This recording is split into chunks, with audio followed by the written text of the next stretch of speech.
नमस्कार दोस्तों, आज है 22 नवंबर का दिन और आज की वीडियो में total 12 most important current affair पे हम चर्चा करेंगे। देखिए, आज की वीडियो में जितने भी प्रश्न हैं ये बहुत ही सिलेक्टिव और मोस्ट इम्पॉर्टेंट है आपकी सभी परीक्षाओं के लिए, तो शुरू से लास्ट तक वीडियो में रहिए। और देखिए, आज की वीडियो की जो PDF है इसको आप हमारे वीडियो के डिस्क्रिप्शन बॉक्स से डाउनलोड कर सकते हैं। और साथ ही में अगर आप इस चैनल पर नए हैं तो चैनल को सब्सक्राइब जरूर कर लीजिएगा और बेल आइकन प्रेस कर दीजिएगा ताकि आने वाले सभी वीडियो के नोटिफिकेशन आपको मिलते रहें। और वीडियो को लाइक शेयर करना मत भूलिएगा। देखिए, आज का हमारा पहला प्रश्न है कि हाल ही में महिला एशियाई हॉकी चैंपियंस ट्रॉफी 2024 का टाइटल किसने जीता। तो देखिए, इस टाइटल को भारत ने जीता है और भारत ने लगातार दूसरी बार जो है इस महिला एशियाई हॉकी चैंपियंस ट्रॉफी को जीता है। देखिए, अभी हाल ही में भारतीय महिला हॉकी टीम ने बुधवार 20 नवंबर 2024 को बिहार के राजगीर में आयोजित एशियाई चैंपियंस ट्रॉफी के फाइनल में चीन को 1-0 से हरा दिया और इसके साथ ही उसने लगातार दूसरी बार एशियन महिला चैंपियंस ट्रॉफी अपने नाम की।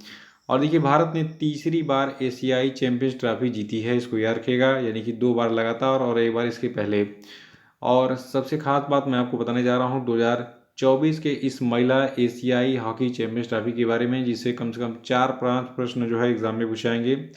देखिए, सबसे पहले याद रखिएगा कि 2024 का जो ये हॉकी चैंपियनशिप था महिलाओं का, इसका जो आयोजक था, होस्ट था, ये था आपका भारत। और भारत के राजगीर में, देखिए राजगीर बिहार में है, तो बिहार के राजगीर में इसका आयोजन किया गया था।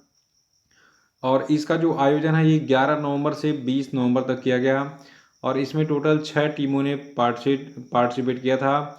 और इसका एग्जैक्ट लोकेशन था बिहार के राजगीर में स्थित Rajgir sports complex hockey stadium. और भारत जो है इसने तीसरी बार इस बार का चैंपियनशिप जीता है। मतलब इस बार का क्या मतलब, टोटल 3 बार इस बार का मिलाकर जीता है इस हॉकी चैंपियनशिप को। और इसमें दूसरे नंबर पर रहा चाइना, तीसरे नंबर पर रहा जापान। और इस टूर्नामेंट के बारे में आपको बता दें, टोटल 20 मैच खेले गए थे जिसमें टोटल 46 गोल किए गए। और टॉप स्कोरर इसमें रही दीपिका सहरावत, जो कि भारत से हैं। इन्होंने कुल 11 गोल किए थे इस चैंपियनशिप में। और बेस्ट प्लेयर भी दीपिका सहरावत को ही घोषित किया गया क्योंकि सबसे ज़्यादा गोल इन्होंने किए थे।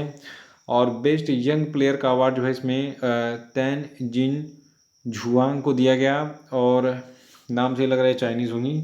और बेस्ट गोलकीपर का अवार्ड यू कूडो को दिया गया। तो ये था हाईलाइट महिला एशियाई हॉकी चैंपियनशिप 2024 का।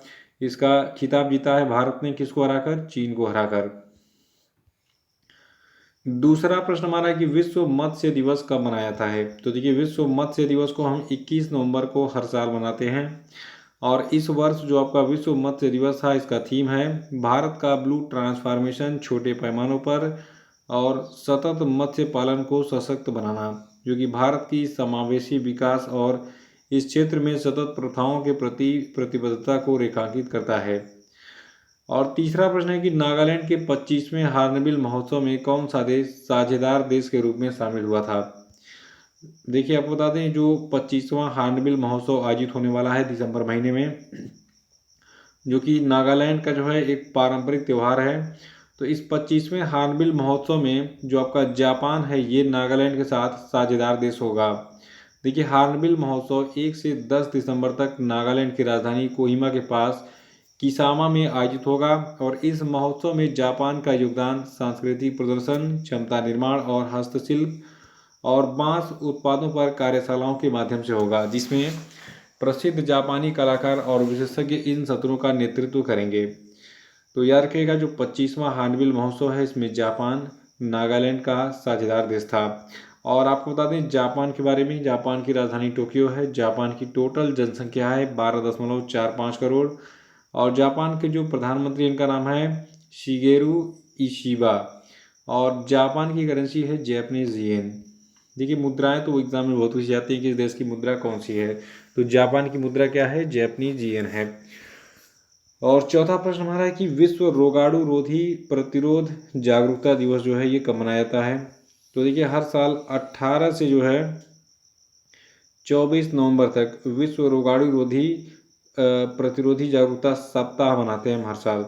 और 2024 के इस विश्व रोगाणु रोधी प्रतिरोध जागरूकता सप्ताह का थीम था शिक्षित करें, वकालत करें और अभी कार्य करें। तो डेट क्या है 18 से 24 नवंबर। और एक खास बात और, जो आपका विश्व AMR जागरूकता सप्ताह है यानी कि anti microbial resistance awareness week है, इसका जो आयोजन है 18 से 24 नवंबर तक मनाया जाने वाला ये एक वार्षिक वैश्विक अभियान है, यानी पूरी दुनिया में इसको मनाया जाता है इस विश्व रोगाणु रोधी प्रतिरोध जागरूकता सप्ताह को, जिसको अंग्रेजी में आप वर्ल्ड AMR अवेयरनेस वीक कह सकते हैं। AMR का मतलब हो गया एंटी माइक्रोबियल रेजिस्टेंस, ठीक है। और अगला प्रश्न हमारा है 2025 में पहले खो खो विश्व कप की मेजबानी कौन करेगा। देखिए खो खो तो बहुत सारे लोगों जो हमारे उम्र के होंगे वो खेले होंगे, लेकिन जो शहरों में रहते हैं शहर में जगह ही नहीं है खो खो खेलने का। देखिए खो खो जो है ये बहुत ही उम्दा खेल है, और अगर आप इस खो खो के बारे में जानना चाहते हैं तो 13 जनवरी से 19 जनवरी 2025 तक नई दिल्ली के इंदिरा गांधी स्टेडियम में जो है जो विश्व का पहला खो खो विश्व कप है ये आयोजित होगा, जिसका आयोजन भारत करेगा। तो इसके बारे में आपको बता रहा हूँ, ध्यान सुनिए। देखिए भारत जो है ये 13 से 19 जनवरी 2025 तक नई दिल्ली के इंदिरा गांधी इंडोर स्टेडियम में विश्व के पहले विश्व खो खो वर्ल्ड कप की मेजबानी करने के लिए तैयार है। देखिए भारतीय ओलंपिक संघ जो आपका है और kho kho federation of India है, इसके साथ साझेदारी करके इस आयोजन की सफलता सुनिश्चित करेगा। और 6 महाद्वीपों से टोटल 24 टीमें आएंगी, जिसमें पुरुष और महिला दोनों श्रेणियों की टीमें शामिल होंगी। और छठवां प्रश्न है कि हाल ही में एशियन डेवलपमेंट बैंक ने यानी कि एशियाई विकास बैंक ने वित्तीय क्षेत्र में सुधार के लिए किस देश को $200 मिलियन की मंजूरी दी। तो देखिए आपको बता दें कि जो आपका एशियाई विकास बैंक है इसने अभी हाल ही में जो आपका श्रीलंका है, श्रीलंका को क्षेत्रीय वित्तीय क्षेत्र में सुधार के लिए जो है टोटल $200 मिलियन के ऋण को मंजूरी दी है। और ये ऋण ADB के वित्तीय क्षेत्र स्थिरता और सुधार कार्यक्रम के तहत श्रीलंका को दिया गया है। और आपको बता दें कि ADB की स्थापना कब हुई थी 1966 में, यानी कि एशियन डेवलपमेंट बैंक की जो स्थापना है ये 1966 में की गई थी। और एशियन डेवलपमेंट बैंक का मुख्यालय कहाँ पे है, फिलीपींस के मनीला में। ये एग्जाम में बहुत पूछा गया है, नोट कर लीजिएगा। और अब बात करते हैं श्रीलंका की। देखिए श्रीलंका की 2 राजधानियां हैं, पहला है कोलंबो, दूसरा है श्री जयवर्धने कुट्टे।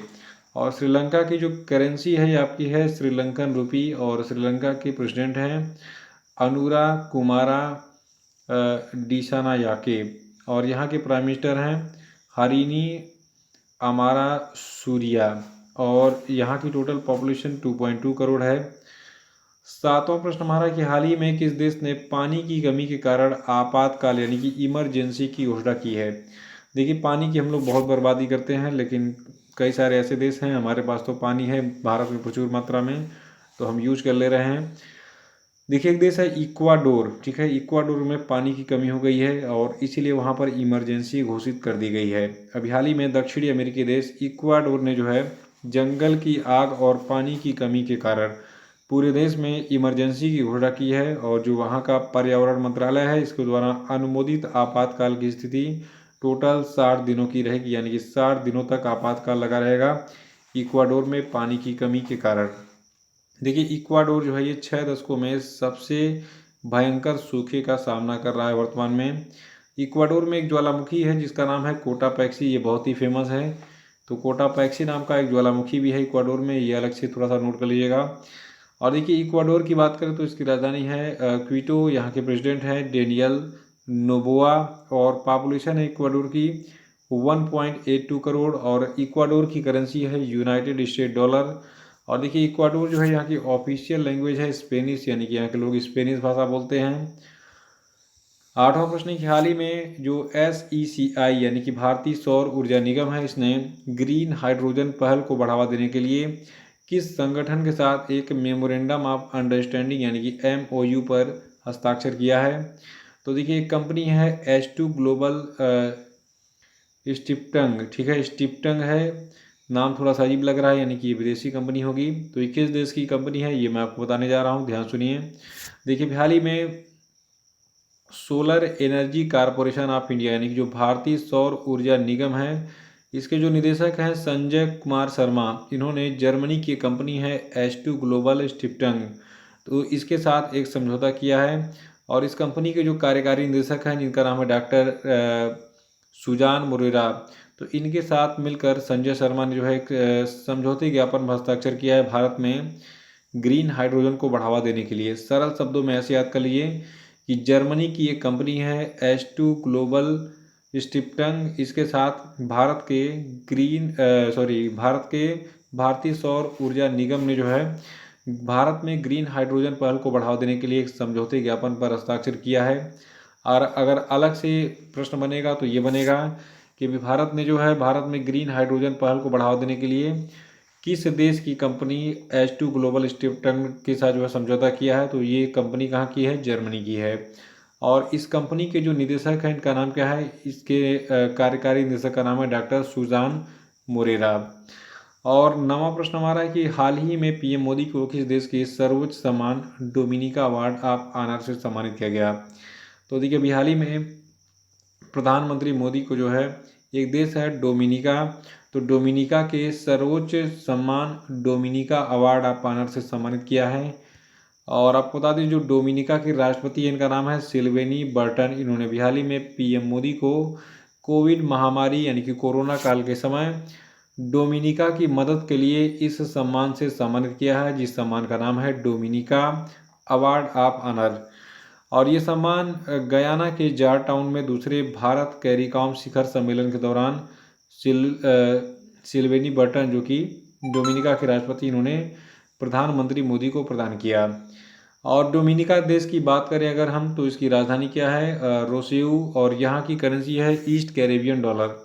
और अंग्रेजी बोली जाती है, यहाँ की ऑफिशियल लैंग्वेज क्या है, अंग्रेजी है, इंग्लिश है। और यहाँ की जनसंख्या सुन के हंसी आ जाएगी आपको, डोमिनिका की टोटल पॉपुलेशन है 73,040। और ये आपका नॉर्थ अमेरिका कॉन्टिनेंट में स्थित एक छोटा सा कैरेबियन देश है। 10वां प्रश्न हमारा है कि भारत का पहला नाइट सफारी पार्क किस शहर में विकसित किया जा रहा है। तो देखिए जो भारत का पहला नाइट सफारी पार्क है ये लखनऊ में बन रहा है। लखनऊ में कुकरेल नाला आपने देखा होगा। तो भारत का ये पहला night safari park Kukrail night safari park जिसका नाम होगा और इसका पूरा नाम होगा कुकरेल नाइट सफारी पार्क और वन्य जीव केंद्र। तो ये उत्तर प्रदेश की राजधानी लखनऊ में विकसित किया जा रहा है।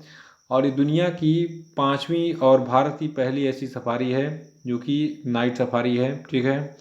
और आपको बता दें जो कुकरेल नाइट सफारी पार्क और वन्य जीव केंद्र है ये टोटल 900 एकड़ में तैयार किया जा रहा है। तो सरल शब्दों में जान लीजिए कि कुकरेल नाइट सफारी पार्क और वन्य जीव केंद्र को 900 एकड़ में तैयार किया जा रहा है। कहाँ पर, उत्तर प्रदेश की राजधानी लखनऊ में। और एक खास बात और, ये भारत का पहला नाइट सफारी पार्क है और ये दुनिया का 5वां नाइट सफारी पार्क है। बनने के बाद ये दुनिया का 5वां नाइट सफारी पार्क होगा। तो इसको नोट कर लीजिए। और आपको कमेंट बॉक्स में बताना है कि उत्तर प्रदेश के जो मुख्यमंत्री हैं इनका क्या नाम है, उत्तर प्रदेश की राजधानी क्या है, ये मैंने आपको बता ही दिया है। तो उत्तर प्रदेश के सीएम का नाम बताइए और गवर्नर का नाम बताइए अगर आप यूपी से हैं और अन्य राज्यों से हैं तो भी। 11वां प्रश्न है कि संयुक्त सैन्य अभ्यास पूर्वी प्रहार का आयोजन किस राज्य में किया गया। तो देखिए जो संयुक्त सैन्य अभ्यास पूर्वी प्रहार है इसका आयोजन अरुणाचल प्रदेश में हाल ही में किया गया। और अभी हाल ही में देखिए भारत की जो तीनों सेनाएं हैं यानी कि जल सेना, थल सेना और वायुसेना, इन तीनों ने अरुणाचल प्रदेश में संयुक्त सैन्य अभ्यास पूर्वी प्रवाह के इस आयोजन में जो भाग लिया था। और इस पूर्वी प्रहार नाम के इन तीनों भारतीय सेनाओं के अभ्यास का जो आयोजन है ये 14 से 17 नवंबर 2024 तक अरुणाचल प्रदेश के शी योमी जिले में हुआ था। और इस अभ्यास में पूर्वी सेना के commander lieutenant general RC Tiwari और एयर मार्शल IS वालिया ने भाग लिया था। 12वां प्रश्न भी हमारा अभ्यास से ये है कि एक्सरसाइज संयुक्त विमोचन 2024 का आयोजन कहाँ पे किया गया। तो देखिए संयुक्त विमोचन 2024 जो है इसका आयोजन अहमदाबाद जो कि गुजरात में है वहाँ पर किया गया था। और अभी हाल ही में भारतीय सेना ने 18 से 19 नवंबर 2024 को अहमदाबाद और पोरबंदर में इस एक्सरसाइज संयुक्त विमोचन 2024 का आयोजन किया था। और देखिए इस कार्यक्रम में भारतीय सेना, भारतीय नौसेना, भारतीय वायुसेना, भारतीय तटरक्षक बल, इन चारों ने भाग लिया। और ये एक बहुपक्षीय वार्षिक संयुक्त मानवीय सहायता और आपदा राहत अभ्यास था। तो याद रखिएगा एक्सरसाइज संयुक्त विमोचन 2024 का आयोजन अभी हाल ही में गुजरात के अहमदाबाद में, और इसके साथ ही इसका आयोजन जो पोरबंदर है वहाँ पर भी किया गया, अहमदाबाद और पोरबंदर में, ठीक है। और ये दोनों प्लेसेस गुजरात में हैं। और आयोजन का तारीख क्या था, 18 से 19 नवंबर 2024। तो इसी के साथ आज का सेशन यहाँ समाप्त होता है। आप कमेंट बॉक्स में जरूर बताइए कि आपको वीडियो कैसा लगा, और वीडियो को लाइक और शेयर जरूर कर दीजिए, क्योंकि देखिए मैं पहले की तरह ही अब पढ़ा रहा हूँ आपको। और क्लासेस अब बंद नहीं हुई, क्लासेस कंटिन्यू रहेंगी, क्योंकि अब मेरे सारे प्रॉब्लम सॉल्व हो चुके हैं। और मेरी प्रॉब्लम क्या थी कि भाई देखो 2 साल में शादी के बाद 2 बच्चे हो गए, संभालना मुश्किल था, रात में जगते थे हम, तो रात में ही वीडियो बनाना पड़ता है, तो दोनों काम संभव नहीं था। तो पहले बच्चों का पालन पोषण जरूरी था, इसलिए मैंने वीडियो बनाना बंद कर दिया था, बाकी कोई और कारण नहीं है। तो आप लोग थोड़ा सा चैनल का व्यूज़ और जो सब्सक्राइबर इसको बढ़ाइए, और क्लासेस का आनंद लीजिए और सफलता पाइए। जय हिंद, जय भारत, नमस्कार।